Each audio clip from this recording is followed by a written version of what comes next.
और ना ही भेड़िया। Police station में जब एक ऑफिसर आती है तो वो उसकी वाइफ का वॉइस मैसेज सुनती है जिसमें वो कह रही थी कि बॉस कल रात घर वापस नहीं आई। अब ये ऑफिसर रेडियो के जरिए उनसे बात करने की कोशिश करती है मगर वो कोई जवाब नहीं देती, इसलिए अब वो भी उस जगह के लिए निकल जाती है। उधर एन को भी अपने हस्बैंड की फिक्र होने लगी थी, इसीलिए वो नक्शा लेकर अपने हस्बैंड को ढूंढने के लिए निकल जाती है। उसे एक ट्रैप में खरगोश पैसा मिलता है जिसे ना चाहते हुए भी इसे मारना ही पड़ता है। ऐसा करके वो काफी दुखी हो गई थी क्योंकि ये इसका काम नहीं था। अब तभी रेडियो में हलचल होने लगती है, इसीलिए वो दोबारा से आगे बढ़ने लगती है। जहाँ जाकर तो उसकी होश ही उड़ जाती है क्योंकि वहाँ पड़ी थी उसके हस्बैंड की लाश। उसे ऐसी मरा हुआ देखकर वो काफी टूट जाती है और फूट फूट कर रोने लगती है। और अब जाकर उसे सारी बात समझ आती है, उसके हस्बैंड को भेड़िए ने नहीं बल्कि मारा है लू ने, क्योंकि वही वो कातिल है जिसने बाकी लड़कियों को भी मारा था। एन के हस्बैंड ने उसे पकड़ लिया था मगर लू उसे मारकर भाग गया, पर फिर भी उसके हस्बैंड ने लू को काफी जख्मी कर दिया था मगर एन ने दोबारा उसे अपने घर में लाकर उसकी जान बचा ली। अब ये चीज एन के लिए किसी सदमे से कम नहीं थी क्योंकि वो उस आदमी की सेवा कर रही थी जो उसके हस्बैंड का कातिल है। इस बात से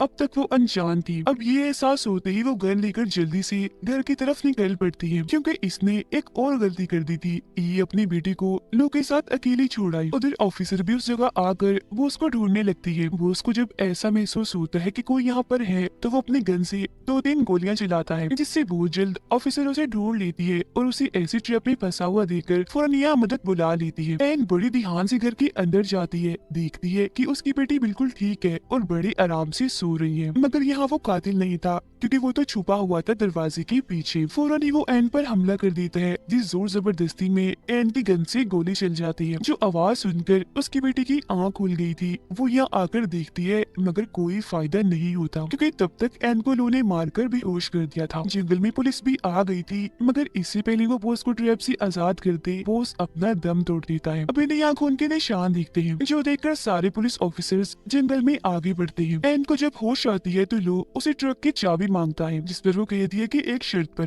पहले बताओ कि मेरी बेटी कहाँ है। इस बात का तो वो कोई जवाब नहीं देता मगर कहता है कि ऐसा कभी भी ना होता अगर तुम्हारा हस्बैंड अपने काम से काम रखता और बीच में ना आता। अपना राज छुपाने के लिए पहले तुम्हारे हस्बैंड को मारा और अब मैं तुम्हें भी मार दूंगा। जिसके बाद वो अपना सारा सामान जलाकर एन के पास आकर उसे बदतमीजी करने लगता है मगर एन मौका देकर एक ट्रैप में उसका मुंह फंसा देती है और बाद में खुद को आजाद करके एक चीज से उस पर हमला करके उसे बेहोश कर देती है। अब अगले कमरे में जाकर एन वहाँ देखकर फूट फूट कर रोने लगती है क्योंकि वहाँ उसकी बेटी की लाश पड़ी थी जो हमें दिखाई नहीं जाती, जिसका मतलब था कि उस पागल कातिल ने जो इंसान के रूप में जानवर बना